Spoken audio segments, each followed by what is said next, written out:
Hello class, this is Mrs. Politsky, and I have notes for Chapter 3, Section 4, Geography, over natural resources. And before we get started, you're going to need to have your guided notes handy, and as we go along, you're going to fill in your information that you need, and I will kind of lecture over the top. So here we go.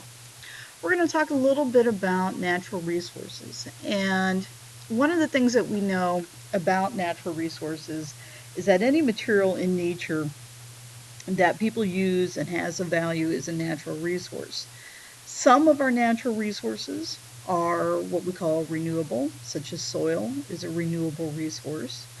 And some of our natural resources are non-renewable, meaning that once they are used, they can never be replaced.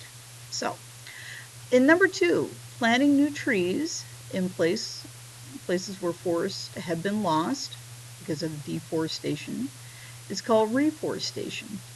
And in some parts of the world, we're starting to see that. Years ago in the timber and logging industry, they used to go through and chop down a lot of the forest. Now, as we remove timber here in the United States, we have a tendency to go back and to plant trees in that same area. Okay, it is better to rely upon renewable resources because our non-renewable resources will run out. And because of the technology that we have today, it is becoming a little bit more widespread to be using renewable resources. All right, some of our non-renewable resources include coal, natural gas, petroleum, or oil, basically all fossil fuels. And in the last 10 to 15 years, we've started seeing hybrid cars.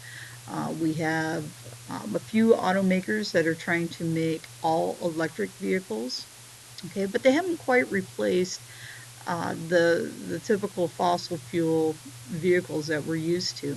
In time, that may occur.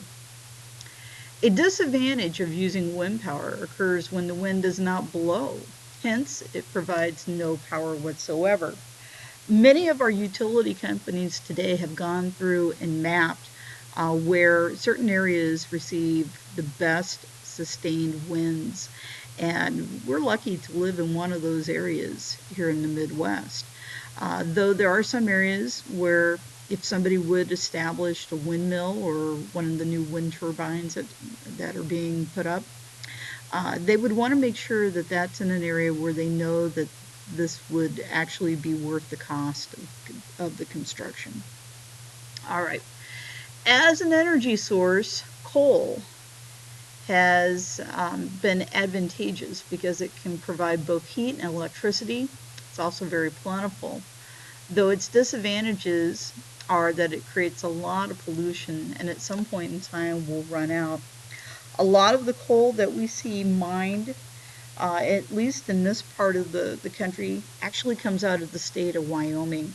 And every so often, if you see trains that are traveling the Union Pacific line through the state of Nebraska or the Burlington Northern line, Santa Fe, you will see a lot of coal being carried throughout our state. Finally, to conserve aluminum, many people have begun recycling cans. Recycling is not really a new thing. Matter of fact, if you go back and you look about a century ago during World War I, there was a big push to recycle metals. And that kind of stayed with us throughout World War I and again in the 1940s with World War II. But it has kind of gotten some favor because of the fact that there are more products that are being made with the recycled aluminum. Some minerals, similar to fossil fuel, because they come from the ground, and some are also non-renewable.